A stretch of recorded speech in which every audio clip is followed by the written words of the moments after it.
What's up, my loves? My name is Paige, this is Pages with Paige, and today we're going to be doing my October wrap-up.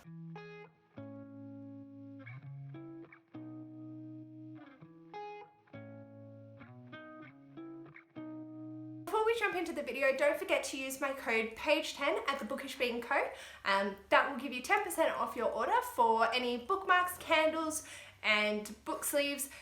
Amazing, just wonderful things that I absolutely adore. And yeah, Alyssa is releasing her Christmas candle collection soon, so be sure to use my code and check it out. So, October. What a month! In September I read 7 books and I was feeling a bit disheartened with my reading. And then October happened and I read 14 things and I feel like I've got my mojo back. It's already the second day of November and I've already read 3 things as well. So we're in the reading swing again and this is fantastic. So yeah. And so for the month of October, I was trying to spell out spook or spooktober. And as I read 14 things, I managed to make that happen. The first thing I finished was a carryover from September, and that was Gaio by Junji Ito. I did DNF this and say I wasn't going to pick it up because there is a particular thing in here. I have a phobia of being physically sick, and it looked like that was happening in here. It's not the case, but it wigged me out enough that I was like, now I've got to put this down. And when I reconceptualized it to realize that it was actually gas, then I felt a lot more confident and was able to pick it back up and finish. So I gave this a 3 stars, mostly because it's not my thing. And that's okay. Not every book's going to be your thing. I thought that it was pretty creepy. It definitely made me uncomfortable, which I feel is the goal of the book, and that's great. So yeah, I've talked about this quite recently in a few videos, so I'm not going to dwell on it anymore, but I did finish it and gave it 3 stars. And this didn't go towards any of my spook challenges. Next thing I picked up was Charmcaster by Sebastian de Castell, and I am so thankful that this month finally got me to read it. I have been itching to read it and just kept putting it on TBRs, not feeling it, and I felt it. This was amazing. I gave it 5 stars. I absolutely adore this series and I love Sebastian de Castell's writing. This is following Kellen and a few of his mates as well as a werecat, and they get up to adventures. Kellen is considered a spell singer, which is someone that doesn't have magical abilities, and they use tricks rather than actual magic. So yeah, this is the 3rd in the series and I just devoured it. I think it's great and definitely a 5 star. So for my TBR game, this needed to be a random generated book, and so this one came up and I read it, and this fulfilled the prompt of S. Sebastian is S in spook. The next, oh my god, I'm so proud. I am so proud. I read Priory of the Orange Tree by Samantha Shannon. Yes, I did it. I read this beast. Took me 15 days, sectioned it up into 50-ish pages a day, I think it was, give or take. 5 chapters a day. Ash hasn't finished the body read as of yet. He's decided to prioritize other things and I'm totally chill with that. Very excited for him to get to it because I think he'll really enjoy it and I can't wait to chat with him. But holy shit, I love this. It was just the LGBT fantasy that I needed and it's great. Not really much more I can say. I am so happy that my nervous breakdown of getting my bomb book actually paid off and this was a 5-star read. So yes, getting the Black Joker on my last pull was devastating, but I'm sort of so thrilled that it came out. And yeah, this covered P for Priory, and yeah. Next, originally I said I was going to read Heartstopper and then changed it to Burn Our Bodies Down, and then I ended up reading volume 1 of Heartstopper by Alice Oseman. This was covering LGBT rap and has the O in Oseman, and this was amazing, and I may or may not will be talking about the other 2 volumes later on. This is following Nick and Charlie, and it's just so wholesome and so beautiful, and I really, really loved this first installment. Taking a bit of a dive into the dark, I ended up reading The Shining by Stephen King. This was fulfilling K, using King's last name, and yeah, I gave this a 4 stars. I think it was pretty interesting. Not as scary as I was anticipating, which was really, really nice because we know I don't do horror. This is our book club read for this month and we haven't yet discussed it, but I'm really excited to because I think it's going to be a really interesting discussion.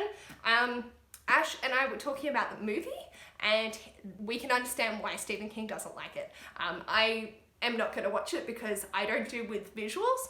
I really do well with horror books and horror mangas especially. So I don't need these visuals. I'm good. I'm real good. So yeah, managed to tick this one off, and this was also my TBR bit. And Heartstopper Volume 2 filled a second O, and then Volume 3 was just a random one.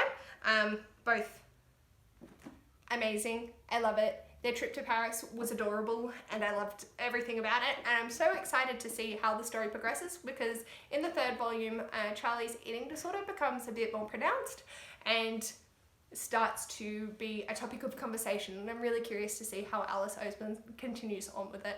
Half of me is tempted to just binge read everything online, but then I'm like, if I wait for the volumes it will be a really special reading experience. So yeah. Next we had one of my 6, and that never applied to my Spooktober, and that is Cryers War by Nina Varela. Holy shit, what is with LGBT fantasy being so fucking amazing at the moment? Like, this was fantastic. I can't deal. The love, the burn, the just, yes, it was amazing. If you want a good, fast plot, go with Cryers. If you're happy for like an intense world-building, brain-muddling exercise, go with Prairie. Or do both, because they're both 5-star reads. What the fuck?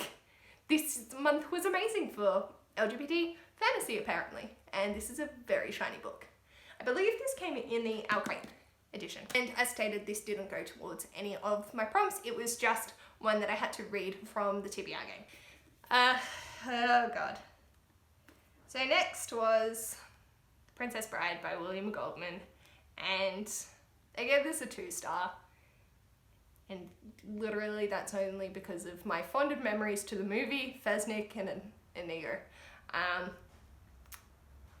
Yeah. So this went for B. It was a randomly generated pick, but good lord, yes. So essentially William Goldman acts as though he's abridging a story from another author which is actually fictional. It does not exist. The author is not real. And then proceeds to like insert his own comments as in the abridgment and explains like, oh, I just cut out 65 pages of this text. Oh, I'm a misogynistic piece of shit that talks down to women and just cares about their boobs. So essentially I had the same feeling that it was Nevernight, just old. And we know how much I don't like Nevernight. So honestly, The Princess Bride and Nevernight are on par. And it's really that inserting of footnotes that just, with unnecessary comments that just hurt my soul. It's not worth it. I feel terrible because this was a gift from my friend because he knew I loved the movie. And his beautiful note, I understand the point that he was making, and our friendship will definitely endure. It's managed to, even though I live 4 hours away from him at the moment. But I think it has lost some of its relevance to me. Definitely this is one of those ones that the movie's better than the book. And I'm so disappointed. I'm so disappointed and so upset that I didn't love this. Then I read the graphic novel The Mental Load by Emma. This is a non-fiction feminist graphic novel, and I gave it 4 stars, 3.5, 4 stars. Emma raised some really interesting points about how in heterosexual couples, the females usually take on a lot of the work and they're subjugated to particular events and brought up to me in particular ways, and we need to be having conversations and raising our kids to see the world differently. And yeah, I thought it was really interesting and provided quite a few thought pieces for me. Nothing too over blow my mind, but I really enjoyed it. And I think when you're approaching a non-fiction topic, especially like feminism or things like that, it's kind of nice to have a graphic novel that's a little bit lighter and just puts its points across and does it with illustrations and is just a nice little read rather than a dense, heavy text. And yeah, that didn't go towards any of my Spooktober prompts. The next, I read Robin Williams' When the Laughter Stops by Emily Herbert, and this was a non-fiction biography of Robin Williams' life. I gave it 3 stars. It's more of a 2.5, thinking on it critically. Being a lover of Robin Williams, I felt that this biography did him dirty, in the sense that all that it was the synopsises of his movies, some statistics, and then reviews of his movies and shows. And there wasn't really any Robin in it. The title's Robin Williams, When the Laughter Stops, and I didn't feel like the biography had any of Robin Williams' spark, joy, laughter in it. It actually left me with a really sour taste. And mostly it's just because I don't think I really got to know Robin as a person through it.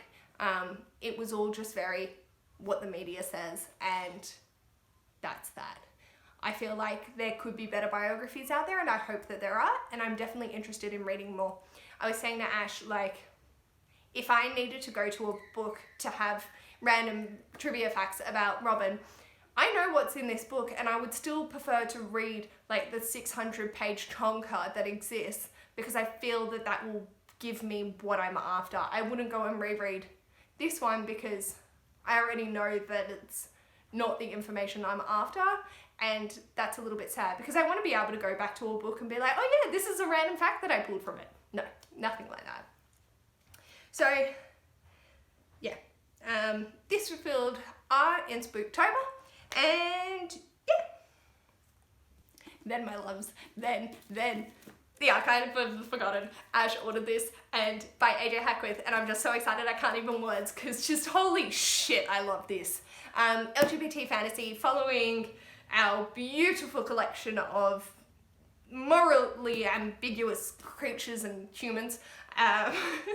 Claire and Brevity, Hero, and Remy are our main focus in this story, and oh my god, my soul, my heart, my beautiful, beautiful, beautiful little group. I just want to hug all of them and make sure they're okay. I tabbed the shit out of this because those quotes just hit you in the feelings. Stories need a teller, books need a reader. These unlived lives are nothing without humanity to anchor them. Breathe life into the missing parts. Like, rude. Why are you so amazing? Ash is reading it this month, and I'm very excited for him to get to it. I read this in 2 days. I just could not put it down. This is fulfilling the prompt of tea with the, and this was replacing my fantasy pick with Tamora Pierce. Then I read The Poetics by Elizabeth Acevedo. I listened to the audiobook whilst reading along in verse and absolutely devoured it. I may have killed Ash's soul a little bit when I was like, yeah, I've just finished The Archive of the Forgotten and The Poetics, and I'm starting on a third. And he's like, how? That book looks thicker than The Archive. And I'm like, yes, it's in verse. But yeah. Absolutely phenomenal. I love Elizabeth Acevedo's narration. It just really portrays how they want the story to be consumed, and the messages that Elizabeth writes about is just so fantastic, and it makes me so happy. This was a 5-star, just yes. This was fulfilling the prompt of E for Elizabeth, and that was a randomly generated pick as well. The final thing I read was Meet Me at the Intersection, edited by Rebecca Lim and Amberlynn Qualamina, and this is a collection of memoir, poetry and short fiction by writers who are First Nation, people of colour, LGBTQIA or living with a disability, and Australian. And it was really, really lovely. I think I gave this 4 stars just because it doesn't have that wow, and having read so many wow books, I was just like, this is fantastic. I would recommend it to everyone, like teens, adults, go for it. See the experiences of the minority people that need to be listened to and read about. But yeah, just not quite that 5-star read for me. And I think it's really hard for anthologies to be 5 stars just because it's not a flow-on effect. There were definitely some good quotes in here as well. Yeah, there is power in being different. It is a power of knowledge, of richness, of experience, of being able to see the world from more than one perspective. So, yeah, really, really love this. This fulfilled the prompt of the third O through Omar Sakar, Olivia Muscat, any of those, take your pick, and was 2 or more authors. So, yeah. So these are just some of the books that I read in the month of October, and I am so proud. And I'm gonna put these down before my arm breaks. So I more than exceeded my 6 books. So thank God I don't have a book buying ban for November. Probably should, but that's fine. So I read Charmcaster, Princess Bride, Priory, and Heartstopper Volume 1, and The Shining, and Cry at Swore, which were my 6 main focus. And then I just read all those extras as well, and we managed to make Spooktober. I cannot believe that I managed that after the month that was September.